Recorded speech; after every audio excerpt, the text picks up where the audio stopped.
할머니는 살면서 언제 가장 행복했어요? 에휴, 글씨 할미가 언제가 가장 좋았더라. 생일날? 에이, 그건 아니요. 나이 먹으니까 생일 오는 것도 서글프단다. 진짜? 아, 알겠다. 딴딴따단 딴딴따단 할머니 결혼하는 날?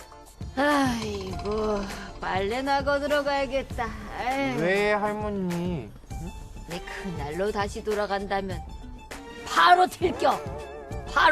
바로. 어디로? 네 할애비가 없는 곳으로 어디든지 갈게. 어디든지. 왜? 결혼하는 날이 제일로 좋은 날 아니야? 내 인생 최악의 날이었구먼. 나 그날로 돌아갈래.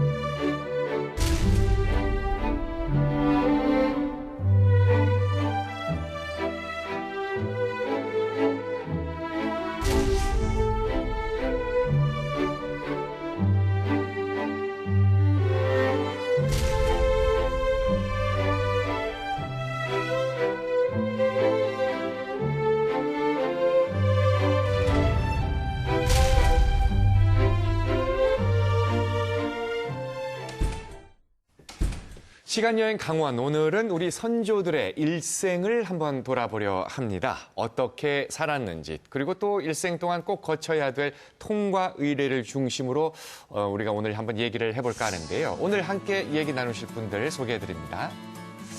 시간여행 강원의 멘토, 서울교육대학교 임기환 교수 나오셨습니다. 인문학을 연구하는 논객이십니다. 박삼균 인문학연구소 박삼균 소장 자리해 주셨습니다. 우리 시간여행 강원의 비타민 같은 논객이십니다. 호주 출신 한국인 최다미 강사님 어서 오세요. 그리고 통과 의례 중에 성년식을 마친 지 이제 얼마 안 되는 김서영 아나운서도 함께합니다. 오늘 키워드는 뭡니까? 네, 오늘 저희만 지금 잔치 분위기예요. 네. 그럼요. 오늘의 키워드는요, 바로 잔치 중에 최고라고 할 수 있는 환갑입니다. 환갑.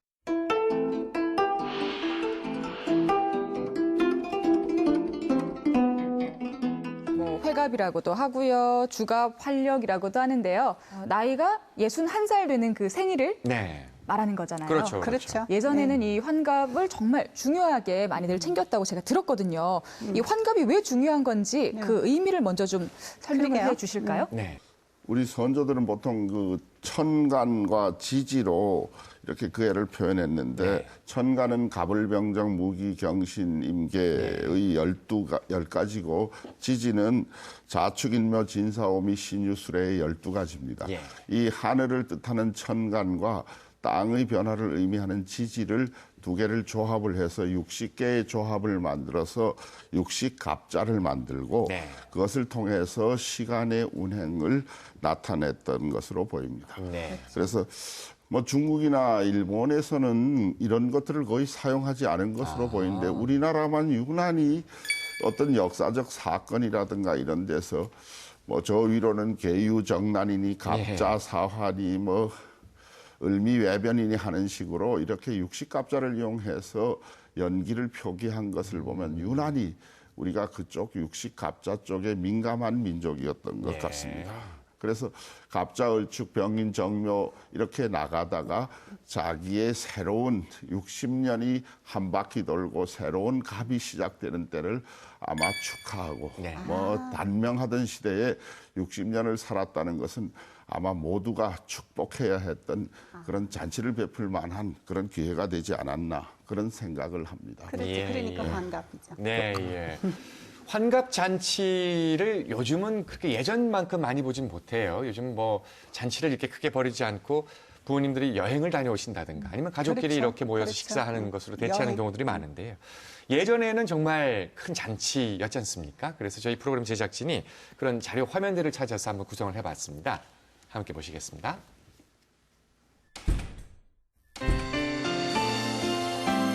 과거의 환갑잔치는 어떤 모습이었을까요? 100년 전부터 최근까지 강릉의 모습을 찍은 사진을 모았다면 그 안에는 환갑잔치를 촬영한 사진도 있지 않을까요?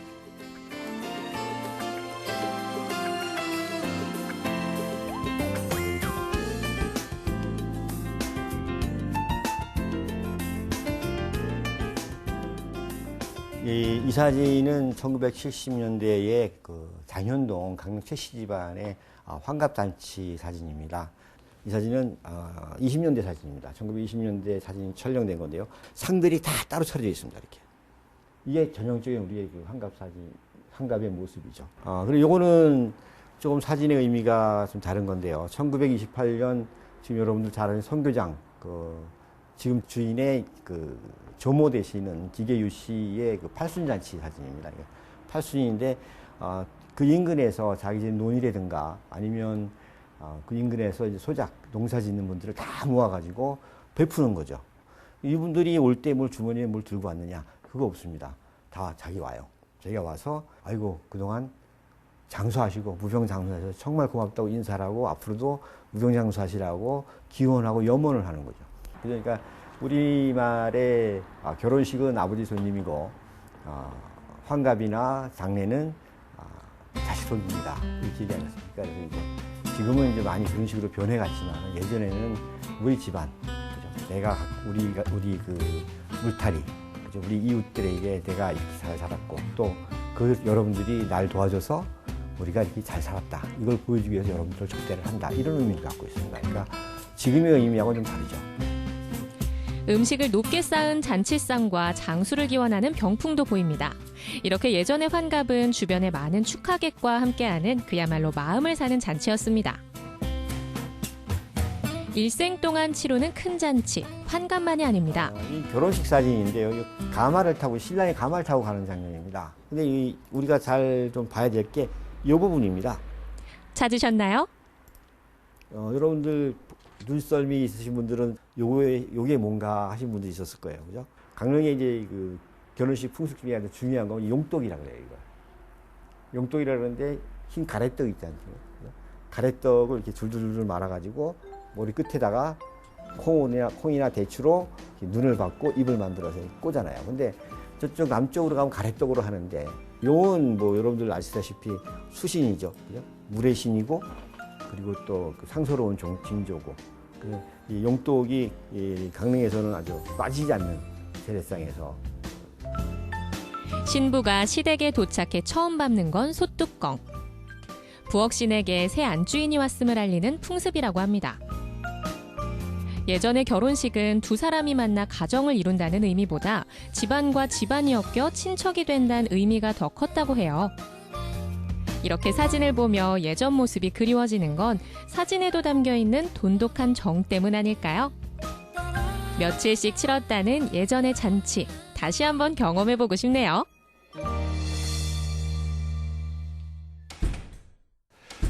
우리나라에서는 언제부터 이렇게 환갑을 중요하게 여기고 또 이렇게 환갑 잔치를 열고 그랬을까 궁금합니다. 혹시 기록을 중심으로 좀 소개를 좀 해주시죠. 기록에 보이는 이제 환갑이라든가 화갑이라든가 예. 회갑이라든 이런 용례를 좀 찾아보면요. 먼저 그 환갑이라는 용례는 고려시대 고려사에 나옵니다. 예. 충렬왕 22년에 그 정월 기록에 아마 그때 충렬왕이 환갑이다. 그래서 은혜를 베풀고 죄인을 풀어주고 용서하는 이런 기록이 나옵니다. 그다음에 환갑 잔치에 관한 이야기는 그 숙종 8년 1682년 10월 9일 기록인데요. 회갑이면 민간의 미천한 백성들도 부모의 회갑에 술을 이렇게 거르고 음식을 장만해서 친척들을 모아서 축하를 해주고 있는데 당연히 우리도 인정상 그렇게 그만둘 수는 없는 거 아니냐 이런 얘기를 하는 걸 보면 요 조선왕조실록을 보면 당시에 이제 민간에서 그런 이제 회갑 장치, 환갑 잔치를 아마 했다는 것을 볼 수가 있고요. 실제 이제 왕실에서 큰 그 환갑 잔치를 한 사례가 있죠. 정조가 어머니 해경궁 홍씨 그 환갑 때 그 소위 유명한 정조의 화성행차. 그게 사실은 화성에 가서 어머니의 환갑 잔치를 한 거거든요. 그래서 원행을며 정리의결하는 의계에 보면 우리 그 어머니께서 회갑이 되는 아주 경사스러운 해다. 이런 걸 보면 이거는 이제 아주 역사적으로 유명한 왕실에 이루어진 이제 환갑 잔치라고 할 수 있겠죠. 그러니까 아마 이런 환갑 잔치 같이 크게 이제 그 연회를 베풀고 또는 일반 민간을도 한 것은 아마 병자호란, 임진왜란 뭐 이런 어려움들을 많이 겪은 상황 속에서 이제 60을 살면 그럼 정말 경화할 일이다라는 경화할 일이죠. 그런 의미에서 아마 이제 잔치가 벌어졌던 게 아닌가 생각됩니다. 네. 이렇게 왕실 행사 말고도 우리 강원도 지역에서도 뭐 꼭 환갑 아니어도 어르신들 모시고서 펼치는 여러 가지 행사들이 있었을 것 같거든요. 뭐 기록이 좀 남아 있는 게 있나요? 그래서 조선시대 그 연중 행사나 통과 의례를 기록한 그 여러 가지 책, 뭐 동국세식이나 동국 여지승남 같은 데 보면 이런 강릉의 독특한 풍속이 몇 개 소개되고 있는데 예를 들자면 신증 동국 여지승남 강릉 풍속조를 보면 제가 머리가 나빠서 조금 읽겠습니다. 고을 풍속이 늙은이를 공경하여 매양 좋은 저루를 만나면 나이 70 이상 된 자를 청하여 경치 좋은 곳에 모아놓고 위로한다. 청춘 경로회라 이름하였다. 지금까지 없어지지 않았으며 비록 종의 천한 사람이라도 나이 70인 된 자는 모두 모임에 오도록 하고 있다라고 기록되어 있습니다. 그러니까 아마 평등하게 70이 넘은 사람들을 모두 젊은 사람들이 초빙해서 잔치를 베푼 아름다운 기록으로 보여지고 있습니다.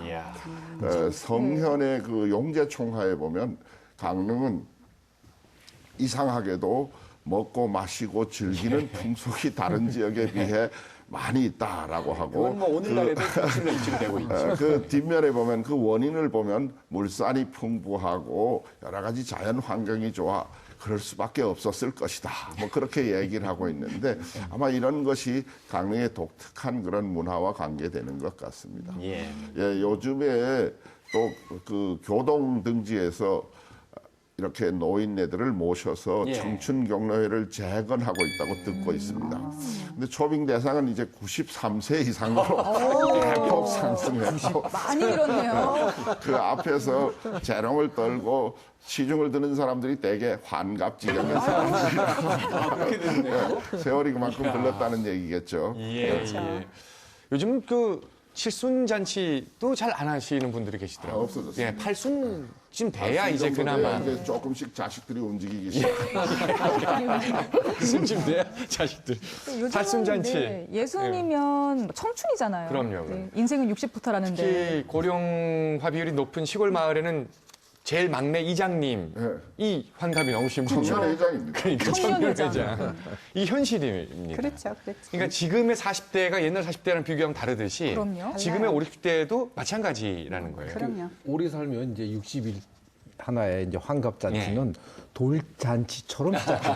아까 말씀대로 이제 새로운 인생이 새로운 시작된다니까. 제2의 청춘이 시작된다. 그러니까 제2의 돌잔치라는 개념으로 오히려 더 장려해야 되지 않을까 싶은 생각이 드네요. 제2의 돌잔치 개념으로 오히려 장려를 해야 된다는 말씀이십니다.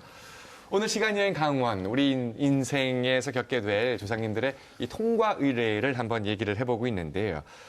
오늘 그중에 지금 먼저 환갑 얘기를 주로 했습니다. 그런데 사실 우리 시간여행 강원의 이 비타민 논객으로 활동하고 계시는 우리 최다미 선생님이 바로 엊그제 또 환갑이셨지 않습니까? 네, 맞습니다. 혹시 뭐 축하 박수 한번 보내드리네. 두 번째 돌잔치. 잔치 같은 거 하셨습니까? 아니면 뭐? 친구끼리 우리가 왜 친구 무슨 모임 많잖아요. 네. 그러니까 모임마다 이제 했어요. 모임별로, 소모임별로. 그렇죠. 하셨겠어요. 자, 오늘 그 청춘을 새로 시작하는 환갑을 맞으시는 우리 최다민 선생님을 위해서 저희가 사실 축하 케이크를 준비했거든요. 어머나. 케이크 입장하겠습니다. 아유. 그리고 마치 손자가 예전에는 환갑이시면 손자가 이렇게 재롱 떨고 이랬거든요. 그래서 아유, 우리 막내 우리 FD가 손자. 우리 막내 우리 FD 아들, 우리 박준영 손자. 군이 직접 이렇게 축하 케이크를 들고 카메라를 가리면서 이렇게 등장하고 있습니다. 예, 환갑을 축하하면서 소원을 빌고 촛불을 꺼주시면 저희가 축하의 박수를 함께 제가 보내드리겠습니다. 하나, 둘, 셋 해야 돼요. 네, 소원 안 소원을 비십니까? 먼저. 소원. 축하합니다. 하나, 둘, 셋. 축하의 박수 한 번씩 보내드리겠습니다.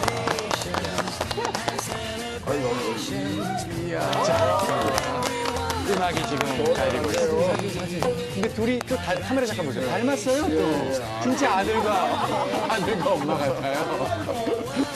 환갑을 맞은 우리 최다미 선생님의 축하 미니 파티를 잠시 했습니다. 감사합니다. 우리가 일생을 살면서 겪어야 될 이 통과 의례는 이 환갑만 있는 건 물론 아니죠. 여러 단계들이 있습니다.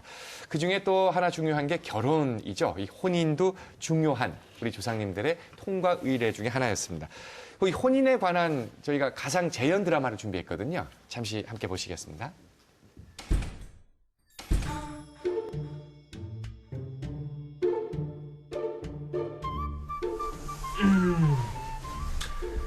본래를 치렀더니 어지간히 피곤하니. 고단하지 않소? 아니에요. 오늘이 첫날이고 뭐 남들도 다 하는 거고 우리가 애도 아니고. 그래, 오늘 우리가 정식으로 부부가 되었소. 뭐 중신으로 만나 아직은 어색한 게 많으나 서로 잘 이해하고 보듬어가며 잘 살아봅시다. 예. 그럼 어디?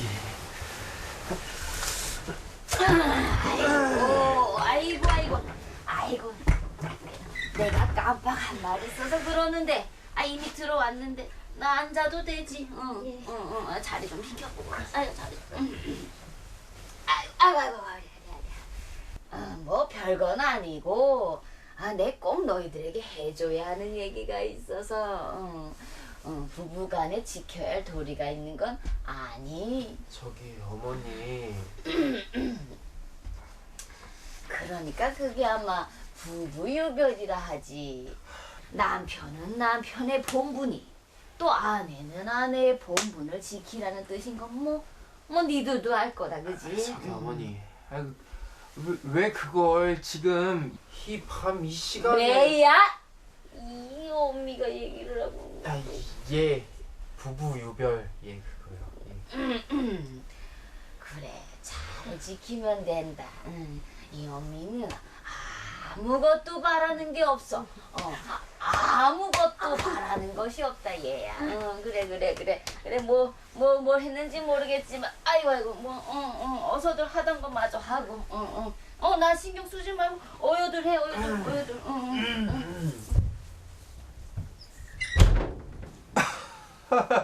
아니, 어머니가 그쪽에게 바라는 게 좀 많은가 보고. 다시. 아이고, 내가 이렇게 정신이 하나도. 내가 이렇게 정신이 없다. 아이고, 아가, 이 비켜봐라. 아이고, 아가. 너 질거지약에 대해서 친정에서 아주 잘 배워왔지? 어디 그거 한번 읊어봐라. 어머니. 예, 어머니가 무슨 훈장님이세요? 왜 그걸 지금 이 순간에 그러시냐고요. 그래. 아들 낳아서 장가를 드니까 참네. 암짝에도 쓸모가 없다네. 아이고, 할아버지, 뭐 자식이 나 이렇게. 빨리 읊어봐요. 그거 칠거 뭐? 아이고, 나도 대답. 예, 압니다. 시어머니에게 순종하지 않을 경우, 아들을 낳지 못하는 경우, 바람을 피울 경우, 질투를 할 경우, 말을 함부로 할 경우, 도둑질을 할 경우, 원치 않는 병을 얻었을 경우입니다. 어머니!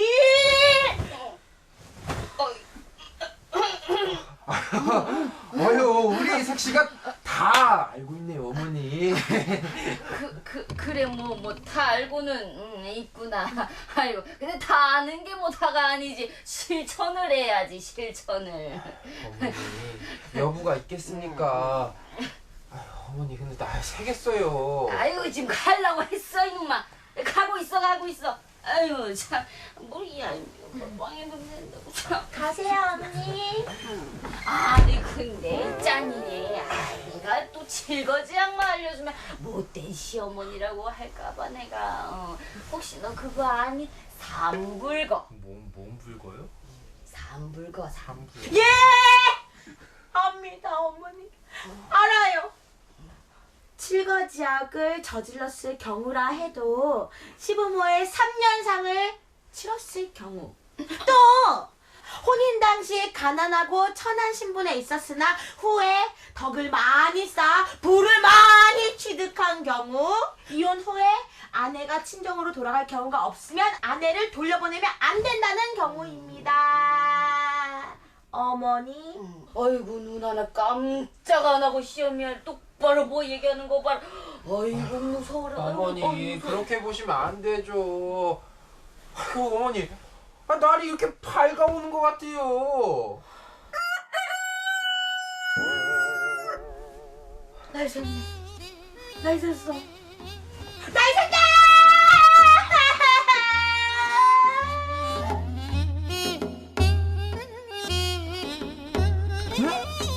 아이 지금 뭐 첫날 밤이래.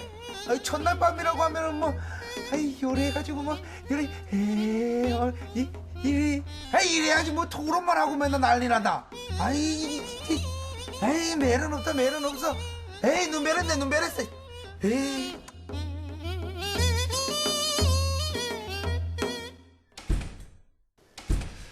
결혼 그리고 또 혼인. 사실 우리식의 한자는 혼인이란 표현이 사실 맞는 건데 이제 언젠가부터 우리가 결혼을 더 자연스럽게 쓰게 됐는데요. 뭐 편의상 결혼이라고 우리가 얘기를 한다면 우리 조상님들은 과연 어땠을까? 우리가 듣기로는 뭐 어떤 때는 얼굴도 못 보고 시집 간다, 시집 갔다 이렇게 조상님들은 뭐 이런 얘기 듣잖아요. 실제로 뭐 그랬나요? 그럼 아예 자유로운 연애는 꿈도 못 꾸는.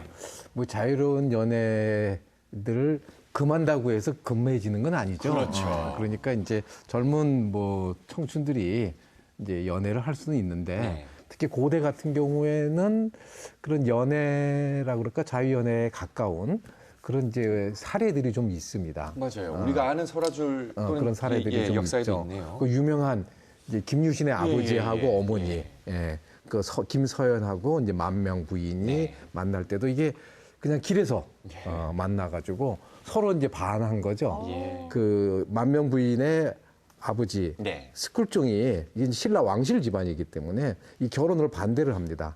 그래서 이제 서연이 그 외근 지방으로 이제 외근 나갈 때 만명을 같이 데리고 가려고 했는데 못 가게 막았는데 이제 하늘에서 벼락이 떨어뜨리는 이게 하늘이 맺어준 관계니까 이제 그런 설화가 있죠. 그래서 김유신이 결국은 이제 만록은 지금 진천에 가서 태어나는 이런 이제 설화가 있는데 그거 외에도 그 다음에 그 통일신라 시대 유명한 그 문장가로 유명한 강수 같은 사람은 육두품인데 대장장이 집 딸하고 이제 연애를 해서 결혼을 하는데 부모의 반대를 불구하고도 결혼을 하는 이런 사례가 있습니다.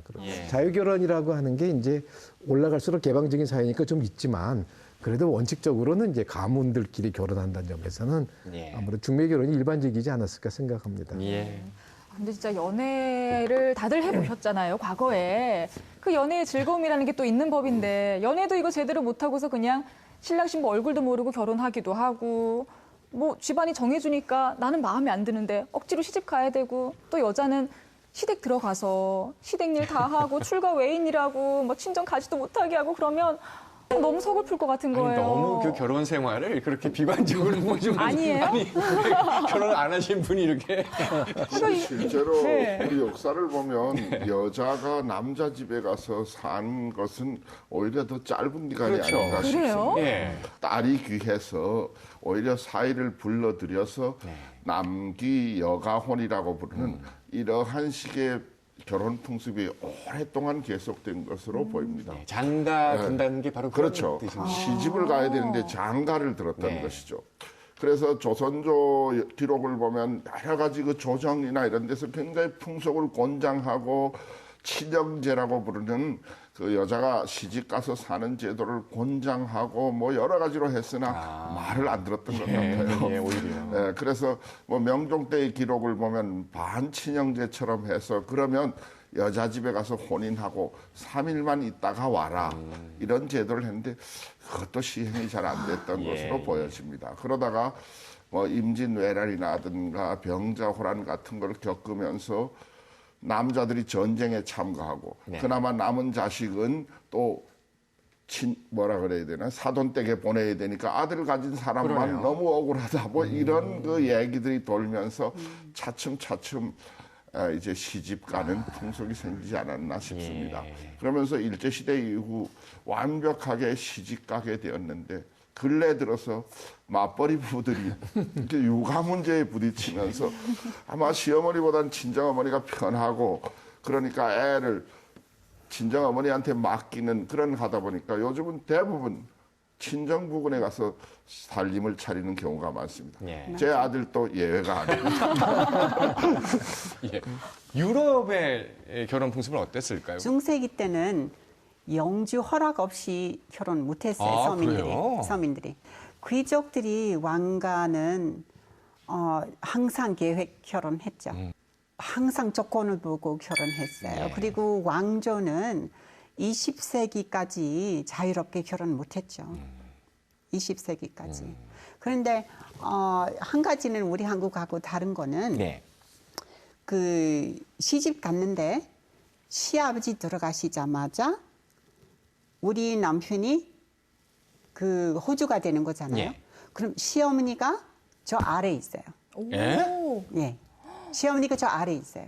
그리고 그 지향금 있잖아요. 주로 여자들이 시집 갈 때 이제 집 한 채 주는 경우 있었어요. 지참금. 예, 예. 네, 지참금. 그 집을 다시 가서 사는 경우도 있었어요. 왜냐하면은 며느리 밑에서 사는 거 싫어하니까. 아. 그러니까 같이 살아도 되는데 서로 사이가 좋으면 예. 시어머니가 뭐 너무 여러 가지 주장하지 않으면 같이 편안하게 살았는데 그 남편 부인이 마님이에요. 예. 또 하나 결혼하면 우리가 요즘도 이렇게 청첩장, 요즘 모바일 청첩장도 있지만 딱 받으면 와 축하해와 동시에 이 친구는 얼마를 내야 된다. 또 이번 이 결혼은 얼마짜리다. 이게 또 동시에 생각을 나는 거죠. 이게 저만 그런 게 아니죠. 예. 이게 바로 이제 부조 또는 추구이금 내는 그렇죠, 건데. 그렇죠. 그 우리 지금만 그런 건지 아니면 우리 조상님들도 이런 부조를 했는지 실제로 어느 집에 혼인이 있다 그러면 뭐 이렇게 내자 이렇게 합니까? 부조했습니까? 글쎄요, 옛날에는 봉투를 가지고 가지는 않았던 것 같습니다. 예. 제 기억에 의하면 옛날에 가난하던 시절에는 전부 이웃의 어떤 관원상제 같은 것을 치를 때 혼자서 치르기에는 굉장히 버거우니까 이웃에서 조금씩 이렇게 도움을 주었는데 주로 물품으로 도왔던 것 같습니다. 예를 들자면 좀 친하거나 친인척이 되면 뭐 떡이라든가 이런 좀 값비싼 걸 담당하고 그렇지 않은 이웃에는 양초, 종이, 뭐 술 몇 병 이런 식으로 가지고 가서 물품으로 이렇게 부조를 했던 걸로 알고 있고 그것을 좀 조직화한 것을 우리가 상포개니 혼인개니 하는 그런 조직 체계를 통해서 했고 또 그것이 안 되면 가서 일을 도와주거나 혹은 몸으로 떼는 경우도 많이 있었죠. 저희 강릉 같은 경우에 제 어릴 때 이제 혼인 같은 걸 하면 이렇게 몸으로 떼는 아줌마들이 있었는데 주로 그 노른자이가 뭐냐 하니까 과일이나 떡, 고기 같은 것을 이렇게 내가는 그걸 그 요즘 말하면 소주방이라고 합니까? 주방이라고 합니까? 그때는 과방이라고 불렀습니다. 그런 곳을 담당해가지고 이제 배부하는 역할이 아주 노른자이죠. 그래서 그 집 자녀들은 하루 종일 그 엄마가 담 너머로 넘겨가주는 그 떡과 과일로 포식을 하고 하는 것을 이렇게 부럽게 지켜봤던 그런 적도 많습니다. 유럽도 이렇게 무슨 한 마을에서 어느 집에 잔치가 있어요. 그러면 마을 주민들이 지금 우리 박성균 선생님 말씀처럼 서로 모여서 이렇게 일도 돕고 그렇습니까? 조상님들이? 그러니까 저 중세기 전에는 모르겠지만 중세기 때부터는 선물로 줬어요. 아, 선물로. 그렇죠. 결혼 생활하면서 필요한 여러 가지 뭐 접시, 뭐 나무로 깎은 스푼이나 은수저, 뭐 가구도 주고 그림도 주고 예술 작품도 주고 그렇게 선물 줬어요. 지금까지도 선물 줘요. 돈은 안 줘요. 네. 지금 그걸 여쭙고 싶었는데 오늘날 대한민국은 무슨 웨딩홀, 무슨 예식장 5만 원, 이렇게 10만 원 이렇게 내잖아요. 그리고 식장에 가면 봉투가 딱 빈 봉투가 있잖아요. 참 편안해요.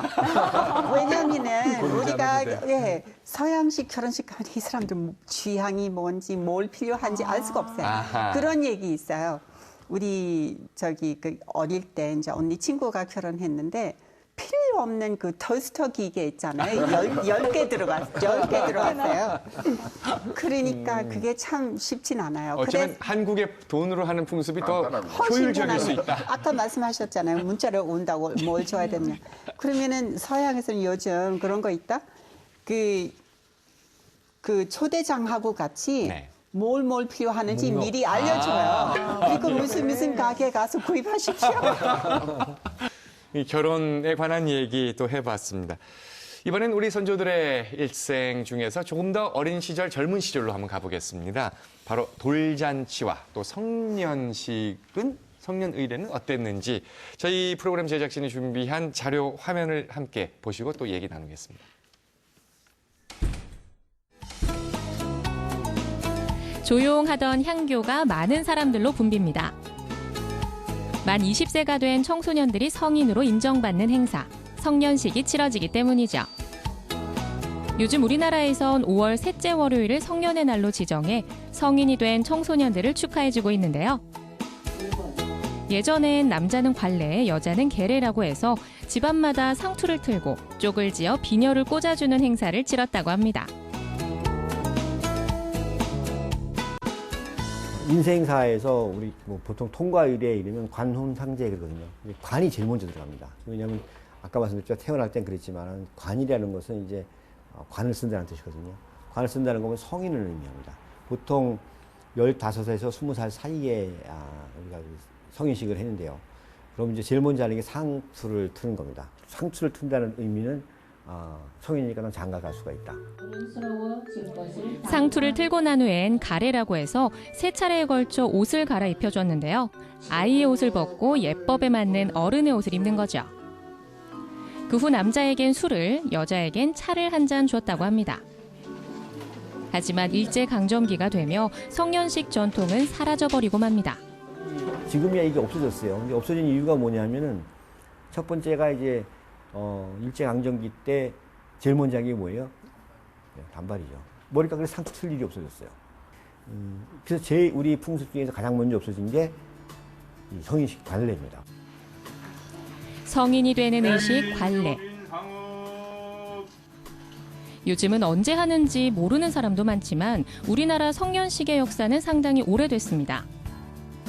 사만시대 마한에선 청소년들의 등에 상처를 내 줄을 꿰고 통나무를 끌면서 훈련받을 집을 직접 지었고, 신라에선 중국의 제도를 받아들여 관복을 입었다는 기록도 있습니다. 또 우리 선조들은 돌잔치도 열어줬는데요. 아기의 탄생을 축하하고 무병장수를 기원하는 자리입니다. 그건 상을 잔뜩 잘 차려놨습니다. 그죠? 옷도 있고 때깔이 좋잖아요, 그죠? 근데 이게 상을 차려놓고 옷을 입히는 이유가 있습니다. 왜냐하면 이제 산 겁니다. 그래서 옷이 바뀌어요. 그죠? 옷이 바뀌고 모자도 쓰고 사람의 모습을 갖추기 시작을 하죠. 예전에는 아마 태어나서 얼마 안 돼 죽고 이랬던 모양입니다. 그리고 이 뭘 할 것인가를 알아보고 궁금해하죠. 사람들이 미래가. 그러다 보니까 돌잡이를 하는 거예요. 그 돌잡이상이 앞에 이렇게 있습니다. 그죠? 근데 우리가 이제 돌잡이라 그러면 보통 최근에 했겠다 이렇게 생각하는데 그렇지 않습니다. 옛날에 임진왜란이 지나고 직후에 우리나라 선비들이 써놓은 일기장에 보면은 돌잡이 했다는 장면들이 나와요. 돌은 이제 너는 살 수 있다. 인간으로서 하나의 어떤 그 존재 가치를 부여해 주는 거고, 그리고 성인이 됐다는 것은 이제 너는 한 사람 개체로서 충분히 세상을 헤쳐나갈 수 있다라는 걸 인정해 주는 거죠. 돌잔치의 모습은 요즘과 그리 다르지 않네요. 돌부터 환갑까지 일생을 살며 거쳐야 했던 4번의 잔치. 요즘은 많이 축소되고 사라진 것도 있지만 예전엔 친지, 이웃이 모두 모여 성대하게 치렀습니다. 잔치엔 다른 사람과 함께 살아가는 선조들의 지혜가 담겨 있기 때문이겠죠. 우리가 태어나서 처음 맞이하는 통과 의례라면 바로 첫돌일 겁니다.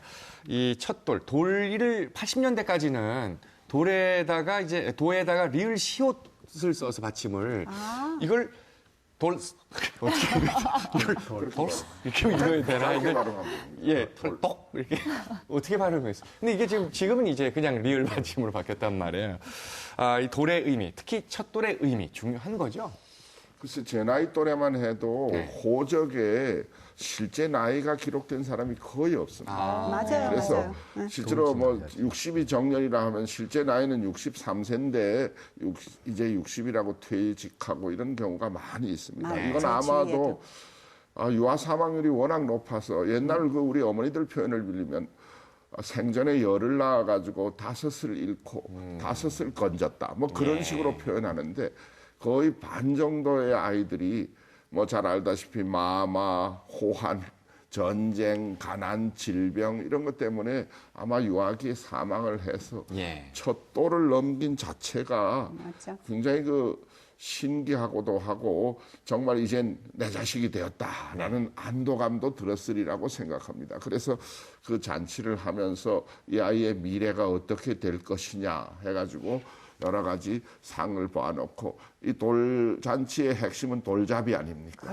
그래서 옛날에는 뭐 붓이나 돈 혹은 뭐 실타래 같은 걸 놓고 수명이나 뭐 학문을 했는데 요즘은 뭐 주로 골프채라든가 청진기 이런 걸 눈에 띄는 데 놓고 그걸 잡기를 강요하는 분위기도 있다고 그렇게 하더라고요. 그래서 돌잡이 행사가 진짜 재밌잖아요.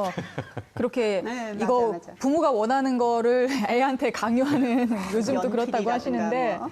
교수님은 혹시 연필 잡으셨어요? 저요. 네. 연필 잡고 교수님 별로 아닌 것 같아요. 돌잡이 믿으면 안 됩니다. 이게 꽤 오래전부터 해왔던 모양입니다. 그 정조 때, 정조 15년 6월에 그 원자 돌잔치가 있습니다. 그 순조죠. 나중에 순조되는. 이 정조는 이제 순조 아들 원자가 아버지 사도세자가 내린 자식이라고 아주 끔찍하게 귀하게 여겼는데 그 돌잔치를 하는데 그 돌잡이 한 기록이 있어요. 그러면 이제 왕실에서도 이런 걸 했구나라는 것들을 이제 우리가 짐작할 수 있는데 지금 말씀하신 대로 이 한 돌까지 한 바퀴 한 살을 사는 것도 쉽지 않은 영아 사망이 되는 거고요. 그 돌잡이를 왜 할까 한번 생각을 해봤는데 이게 이제 커서 뭐가 되라는 그런 의미가 있잖아요. 뭐 붓을 잡으면 이제 학자나 문인이 되고, 뭐 칼을 잡으면 무인이 되고, 뭐 실을 잡으면 수명이 이런 게 따지고 보면 커서 할 일인데 사실은 도를 지났다고 해도 어른이 되기까지는 그게 또 순탄치 않습니다. 중간중간에 많이 죽습니다. 그러니까 돌잡이에서 뭐가 된다라는 것은 그때까지도 꼭 살아라. 이런 기원을 담고 있는 게 아닌가. 꼭 커서 뭐가 된다. 이건 맞을 리가 없지 않겠습니까? 근데 그런 의미를 갖고 있는 거가 아닌가 이렇게 생각해 봤습니다. 그 말씀 정말 일리 있는 말씀이네요. 우리 조상님들의 의례 중에서 또 돌잔치만큼 중요한 게 성년 또 의례일 겁니다. 통과 의례 중에 중요한 것 중에 하나가 바로 또 성년식인데요. 성년식은 어떤 의미가 담겨 있다고 봐야 될까요? 그래서 요즘 성년식은 주로 20살이 되는 해에 이렇게 단체에서 하더라고요. 대학이나 이런 데서 실시해 주는 거로 아는데 옛날에는 각자 집에서 했던 것으로 보입니다. 그래서 집집마다 조금씩은 달랐다고 하는데 대개 15 내지 20세 사이에 남자들은 이제 상투를 틀어 올려서 갓을 쓰고 여자들은 머리에 쪽지어서 비녀를 꽂았다고 하는데 좀 더 시기를 거슬러 올라가 보면 이 성인이 되는 데는 몇 가지 그 체력장 비슷한 테스트가 있었던 것 같습니다. 그래요? 실제로 시골에서는 이제 그 품삯을 받을 때 반 품삯을 받다가 성인식을 치르고 나면 이제 온 품삯을 받는데 마을 동부 밖에 있는 어떤 크기의 돌을 덜렁 들어 올려서 체력을 과시한다든가 하는 것이고 지금 여자들은 보통 이제 요즘 말로 하면 뭐 부엌에도 이제 불러들여서 요리도 가르치고 신부 수업이라고 해야 되나 아니면 주부 수업이라고 해야 되나 이런 것들을 실시하면서 일종의 성년이 되는 것인데 문제는 집에서 이런 걸 해주지 못하면 이게 나이가 들어도 댕기머리를 계속 하고 다녀야 되니까 나이 50이 되어도 댕기를 풀지 못한 그런 총각들을 우리가 뭐 떡거머리 총각이라고 불러서 그 옛날 만화 같은 데 보면 많이 그 주인공으로 나와서 애들하고 어울리면서 하는데 그런 그 사람들이 있었던 것으로 보아서 이것도 상당히 좀 비용이 들고 집안에서 이렇게 치러줘야 되는 행사가 아니었던가 그런 생각이 듭니다. 예. 그렇죠. 그리고 나이 들어서 머리를 나누어서 이렇게 하고 다니는 거 좀 안 어울려요. 그렇죠?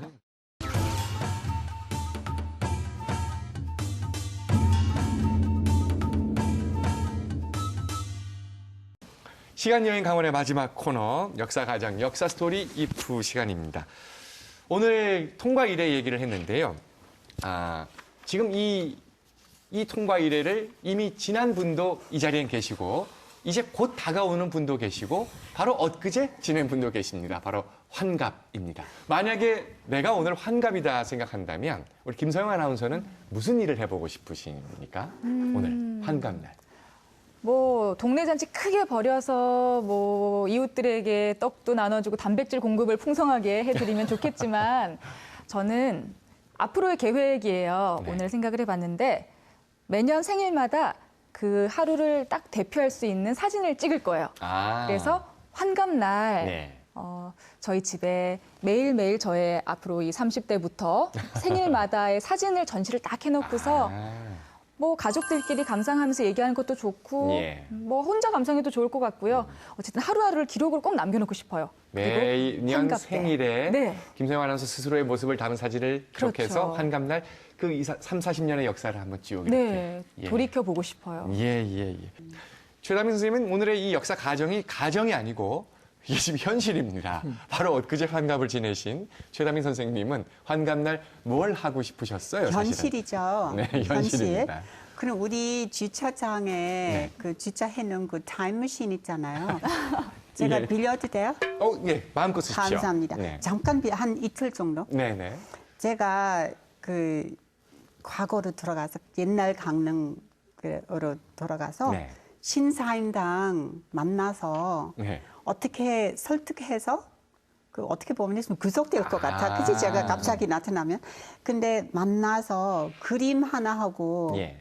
그림 하나 그려달라고 할 거고 그리고 시 하나 써달라고 할 거예요. 그게 성공하면 정말 만족할 것 같아. 환갑날에 신사임당을 탁 시간을 거슬러 올라가서 만나서 네. 그림 한 편과 시 한 편만 네. 좀 써주십시오. 네. 그려주십시오. 박삼균 소장님께서는 이 답을 어떻게 하시겠습니까? 저는 환갑에 대해 슬픈 추억이 있습니다. 뭡니까? 하나는 저희 아버님 환갑이 네. 제가 좀 늦둥인데 아버님이 제가 72년도에 아버님이 회갑이었는데 제가 늦둥이다 보니 고등학교 2학년이었습니다. 예. 그날 온 동네 사람들이 모여서 잔치를 하는데 막내 아들인 제가 없었다고 합니다. 예. 옆반하고 짜장면 내기 축구 시합을 환갑에 가지 않았습니다. 그래서 아버님이 이 철없는 것이 네. 언제 장가 들고 커서 아이를 낳아서 참 성인으로 성장하겠느냐라고 예. 걱정으로 마지막 그 회고담을 하셨다는 얘기를 인편에 들었습니다. 예. 그 또 하나의 슬픈 추억은 작년입니다.